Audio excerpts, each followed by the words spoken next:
যাদের বাসায় আমার মতো এরকম গুঁড়াগাড়া আছে তাদের জন্য এই রেসিপিটা শেয়ার করছি ছোট্ট করে। আসসালামু আলাইকুম, আমার রান্নাঘরে আপনাদের স্বাগত জানাই। চলেন আইসক্রিমটা বানিয়ে আসি। লাগবে আম, এটা আমের আইসক্রিম অ্যাকচুয়ালি। তো আম দিয়ে কীভাবে আমি আইসক্রিম বানিয়েছি সেই রেসিপিটাই আপনাদের সাথে শেয়ার করছি। এখন আমের ভরপুর সিজন, এই সিজনে আম দিয়ে বিভিন্ন ধরনের রেসিপি হবে, তার মধ্যে এই আইসক্রিমটাও অন্যতম। আইসক্রিম বানাতে তেমন কিছু উপকরণ এখানে লাগবে না, যাটুকু ঘরে আছে সেগুলো দিয়ে বানানো যাবে চমৎকার এই কাঠি আইসক্রিমটা। তো আমি এই আইসক্রিমের সাথে কী অ্যাড করছি, দুধ, পাউডার দুধ, আর হচ্ছে বিস্কিট নিয়েছি এখানে চকোফান বিস্কিট 10 টাকা প্যাকেটের 2 প্যাকেট বিস্কিট, আর নিয়েছিলাম তো 4টা আম। সেই আমগুলো কেটে এবার ব্লেন্ডার করে নেব। আইসক্রিম বানানোটা আমরা অনেকেই মনে করি খুবই কঠিন, কিন্তু আসলে আইসক্রিম বানানো এত কঠিনও নয়। তো এই আইসক্রিমটা বানানোর জন্যে ভালো করে প্রিপারেট করে নেই উপকরণগুলো। তো আপনারা কারা কারা আমার মতো এক্সপেরিমেন্ট করতে ভালোবাসেন জানাবেন তো। আমি কিন্তু সব বিষয়ে এক্সপেরিমেন্ট করতে একটু বেশি উৎসাহী, আর এই কারণে বিভিন্ন ধরনের রেসিপি আমার বাসায় হয়।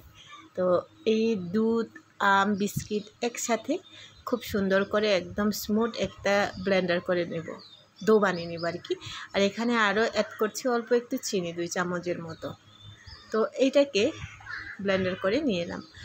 চলুন দেখি কেমন হয়েছে। এই যে দুর্দান্ত একটা স্মুথ ডো তৈরি হয়েছে। এইবার এটাকে আমি একটু ঝাল দিয়ে নেব। এখানে একটু হচ্ছে এখানে মিল্ক ক্রিম প্রয়োজন হয় আইসক্রিম বানানোর জন্যে। আর যদি আপনার বাসায় দুধের সর থাকে তাহলে এই দুধের সরটাও যদি এর সাথে ব্লেন্ড করে দিয়ে দেন তাহলে আরও ভালো হয়। এটাকে আমি একটু ঝাল দিয়ে নিচ্ছি, ঝাল দিয়ে নিলে আমার কাছে ভালো মনে হয়, এই কারণে ঝাল দিয়ে নিলাম। একটু মোটামুটি 10 থেকে 15 মিনিটের মতো আমি এটাকে জাল দিয়ে নিয়েছি, আর শুকাতে ঠান্ডা হতে রেখে দিয়েছিলাম প্রায় 1 ঘন্টার মতো। তারপর ঠান্ডা হয়ে গেছে।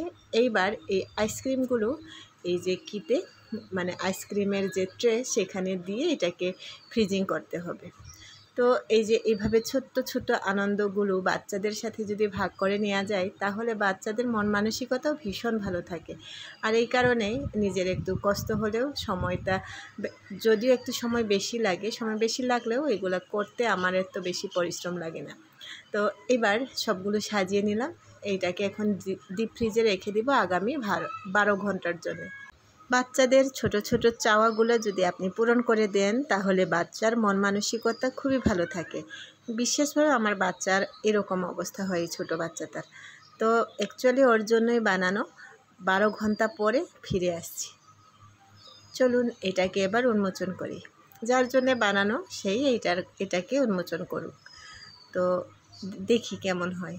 এই তো আইসক্রিমটা দুর্দান্ত হয়েছে, আর খাইতেও নাকি ভীষণ ভালো হয়েছে। আজকে এই পর্যন্তই, সবাই ভালো থাকবেন।